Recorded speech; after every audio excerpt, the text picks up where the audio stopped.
যখন যত খারাপ অবস্থা থাকবে তত ভালো নিজেকে প্রেজেন্ট রাখবা। কিচ্ছু যায় আসে না, তোমার আশেপাশে পরিচিতরা বলবে বাপরে বাপ তোমার তো পোস্ট বাস দেখলে মনে হয় না তুমি না খেয়ে আসো, হাসবা। কারণ অনেক সময় না কাছের লোকজন তো জানে যে ঝামেলা আছে, কিন্তু নিজেকে কখনোই দৈনতার সাইনবোর্ড করবা না। হ্যাঁ, নো নো ডাম্প ইট। এবং আমি যখন যত সমস্যা বেশি থাকতো তত বেশি মাঞ্জা দিতাম, তত বেশি ঝকঝক হয়ে চলতাম। কারণ এটা কিন্তু নিয়ম, এটা কিন্তু নিয়ম। আমরা কিন্তু তেলা মাথায় তেল দিতে পছন্দ করি।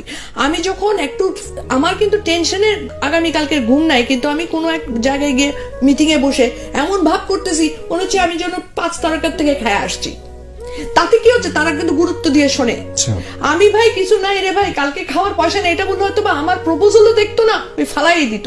এটা কিন্তু তোমাদের প্রজন্মকে বলছি। এই জন্য নিজের উপর ওই কনফিডেন্স রাখবা, ফিটফাট থাকবা, কখনোই হতাশাকে সাইনবোর্ড বানাবা না। হতাশা আছে, কষ্ট আছে, সব থাকবে, দেখবেন একজনই, মানুষকে দেখাবা না।